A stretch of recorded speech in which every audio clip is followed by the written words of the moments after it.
Right, before I get going, I've got a little problem. Or maybe I haven't, but I have a conundrum, that's for sure. My little TDS meter I've had for years and years and years. It didn't cost a lot of money, and I just need two hands for a minute.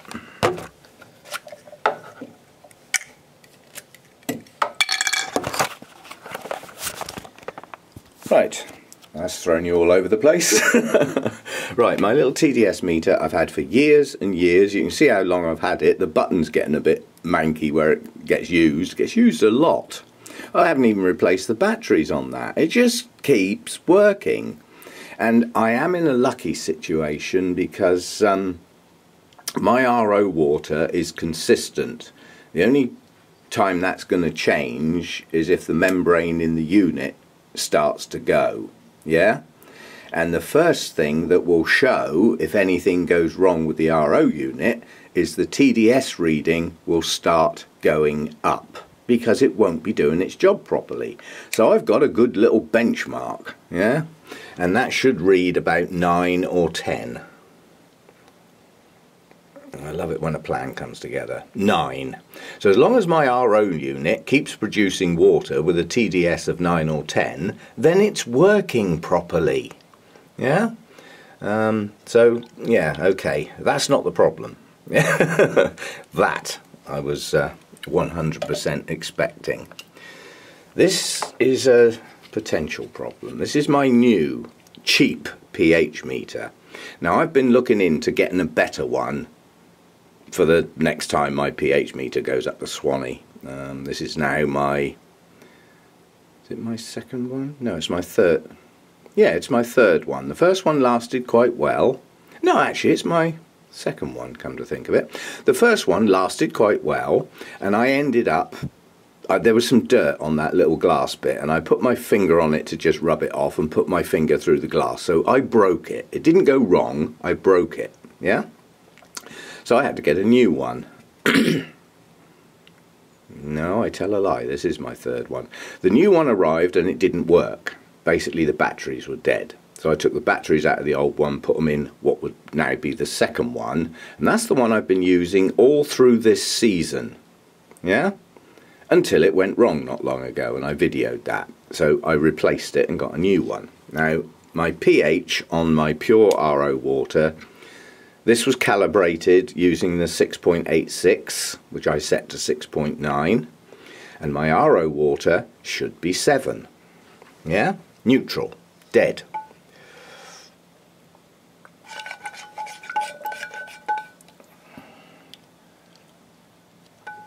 So at the moment it's reading 8. 7.5. Quite honestly, a meter should not be that far out and take that long to come back to give a true reading. Now I'm going to leave that for a minute or two and come back because it seems to take an age.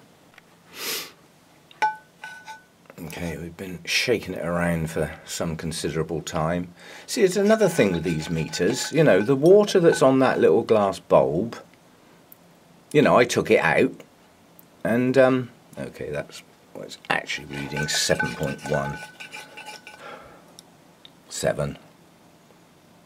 But you know, like that meter, the bulb, the bit that does the work, is wet with that RO water. You take it out and put it back in. The readings all over the place. I just don't think these meters are much good. And therein lies the conundrum.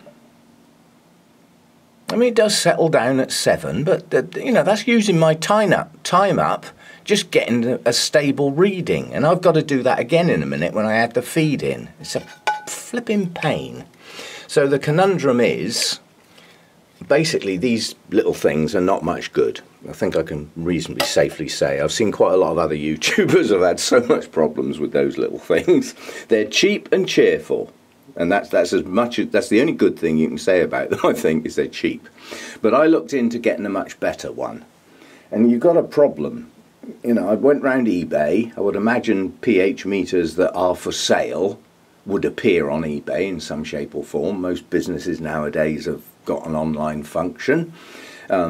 But the price goes from £6 up to around 20 quid. And the pictures and the description of that unit don't sound any different to this little £6 one, apart from the fact the on-off switch is not on the top, it's down here, and there's a hold button. Yeah?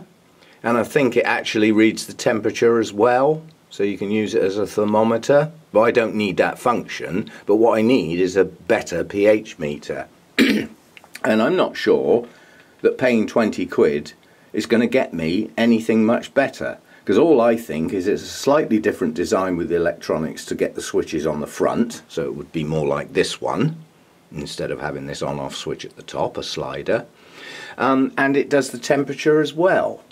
And that's probably the main difference, is the fact that it's a thermometer and it's got a couple of extra buttons. But that doesn't mean to say its function's going to be any better. It might be.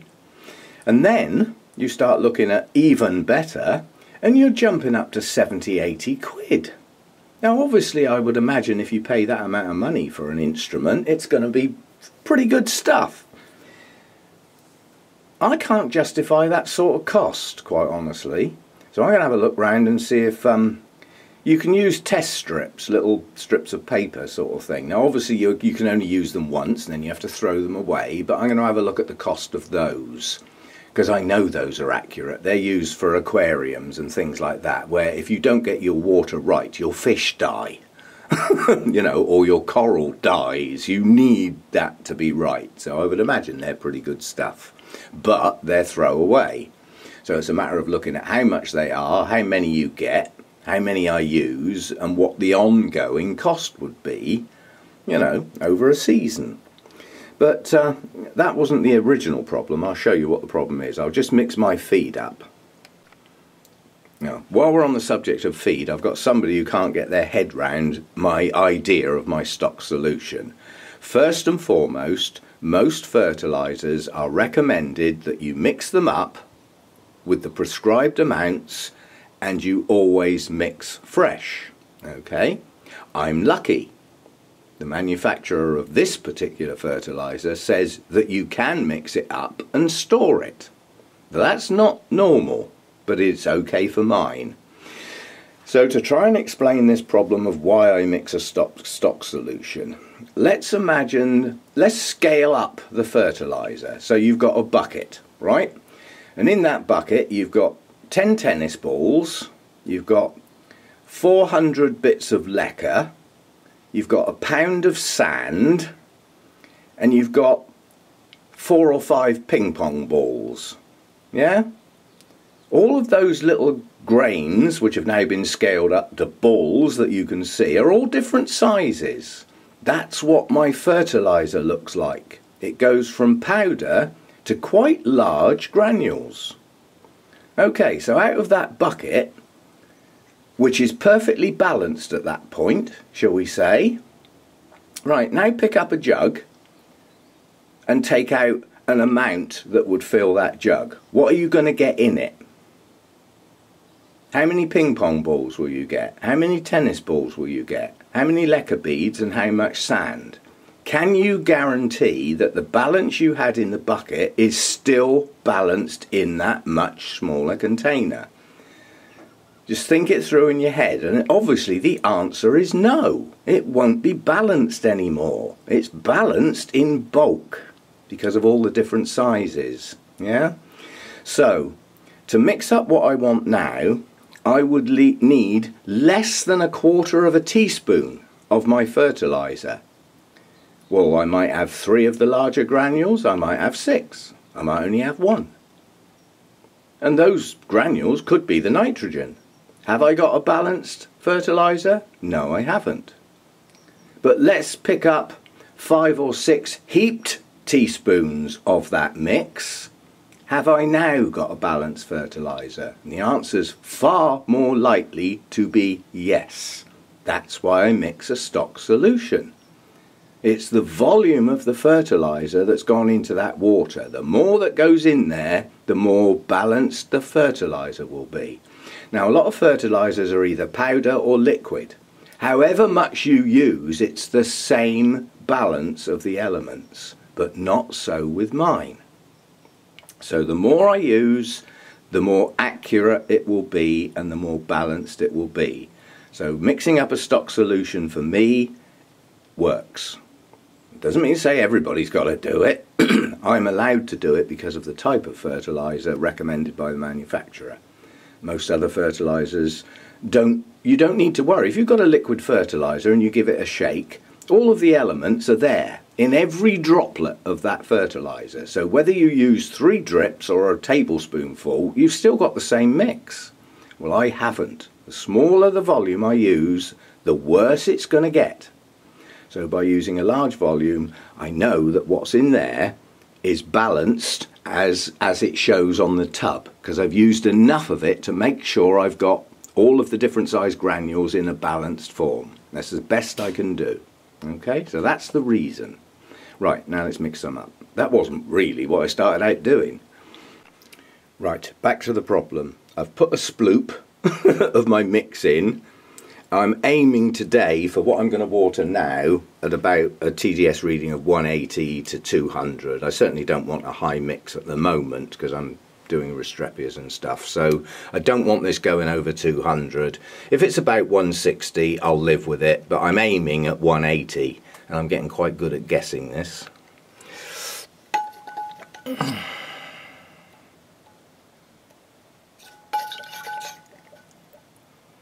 $190. That's close enough for jazz. That was a good guess.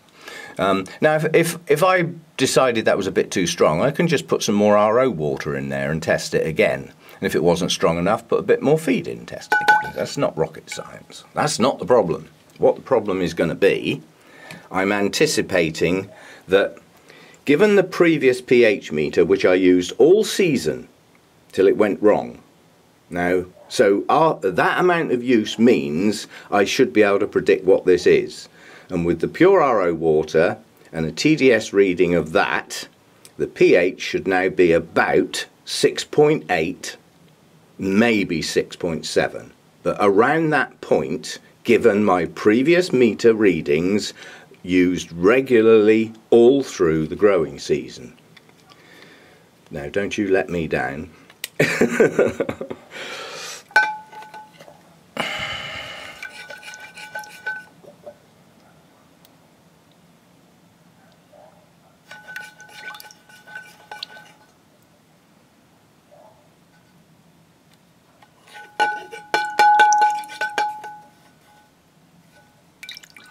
So I'm giving this as much chance as I possibly can to get the reading that it goes with that. 6.4. That's 4 points lower for 6.3.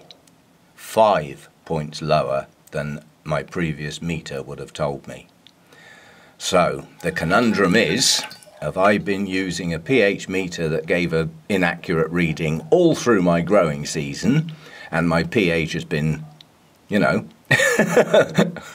wrong, or is this meter inaccurate? It's down to 6.2. That only had a small amount of feed. Scale it up.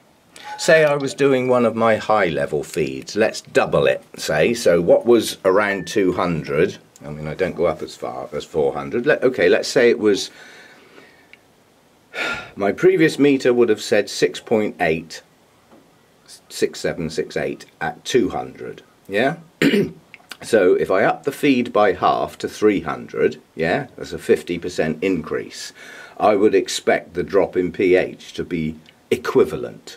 So that would have, you know, when I feed at my high levels, my previous meter would have given me a reading of about 6.465. You can do the maths, it's not rocket science, but now this meter is saying that that water's already at 6.2. So if this was one of my high level feeds, where would the pH be? It's going to be down way, way too low. So that's the conundrum. What do I believe? The new pH meter or the old one? Because they can't both be right. One is a long way out. Both were calibrated. Yeah? So now what do? Do I believe the one I've got, or just not believe it and go on what the previous meter told me and use this one, well, just not use it.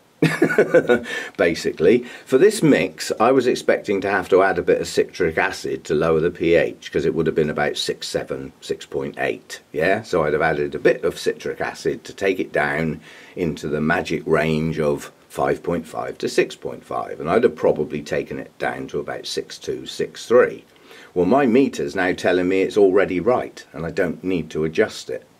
So either I've been adjusting it all my growing season when I shouldn't have been, or this one's now telling me that I don't need to adjust it.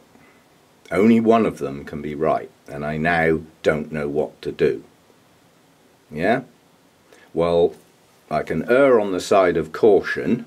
If I believe the previous TDS meter, the pH on this water is too high. Yeah?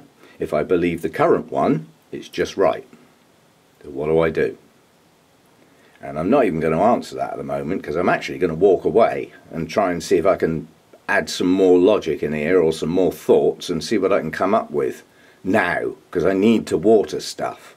Worst case scenario is I chuck that water in the bin and use pure water, and they get a flush this time. Unfortunately, all my things like oncidiums and stuff like that, they got a flush last time, and most of those are in active growth. They need some feed. So I'm not quite sure what to do. I will ponder. Well, my pondering came up with a solution I wouldn't normally do. It's called Ask the People. So I'm going to cut this video off and post it as is. Yeah? Simply because, you know, what am I supposed to do? I have no answer. What would you do? I know, throw the meter away and get another one. That doesn't help my watering today, does it? You see what I'm getting at? I need something. I don't know what to do. I'm inclined, quite honestly, given the absorption rates at the different pH levels, if the pH of that truly is 6.7, 6.8 and I use it, I will be excluding certainly a couple of the micro elements, and I'll be reducing the absorption rate of some of the others as well. But the main elements are going to go in. So, you know, it might not be perfect, but it's better than adjusting that by guesswork. And if the pH meter I've currently got is correct, there's nothing wrong with that water. So process of elimination is, I'm going to use it as it is, because I have to water today. But I'm going to post this as a puzzle. No simple answer without having to do something like buy something else, go out, and at the moment, as I said earlier, I have an illegal car. Because I can't turn my lights off, even if I go out in the daytime, it's blatantly obvious one of my headlamps is out. So I could get stopped by the police and fined. So I don't want to use the car at the moment. So that's the puzzle. Leave the water as it is seems the most logical answer. And quite honestly, by the time you see this video, that water's going to be gone and several other lots mixed up. I've got a lot to do today. So I think, I don't know which meter to mistrust. Bearing in mind they could both be wrong. What I can guarantee is they're not both right. So one or the other's wrong, or they're both wrong. And either one would have given a misread. Yeah. But at the moment that meter says that pH has dropped dramatically with a relatively small amount of fertiliser, which I believe is wrong. I mean, if I was using strong feed up round the 400 mark, just by using the feed in pure RO water, which has no buffering mechanisms within it, it is pure, my pH would be probably down, you know, 5.3, 5.4, which is just wrong. You know, I'd be excluding some of the really important stuff by going too low. So it's more likely that the current pH meter is the one that was wrong and the previous one was more likely to be right. But that's Guesswork. Anyway, you lot have a think. And if anybody has some recommendations for a pH meter that is good, I don't want a scientific instrument, I don't need to go to 2 decimal places, I don't mind if it does, but I don't need that level, but something that is reliable and is going to last a while, you know, sort of make and model, something like that. I doubt if there's many people that can do that for me, but there's going to be some. And bearing in mind I'm in the UK, buying something from the States is probably going to have an inhibitive, that's a strange word, the postage will be too much, the shipping will probably be too much. But I need to get a pH meter that's reliable. You know, I need to know what's going on. I'm going to take away the guesswork. See what you think. See you next time. And I'll do the rest of what this video should have been today, because I've been totally sidetracked, as a separate thing, which may go up later today, it may go up tomorrow. So I'll get this one posted.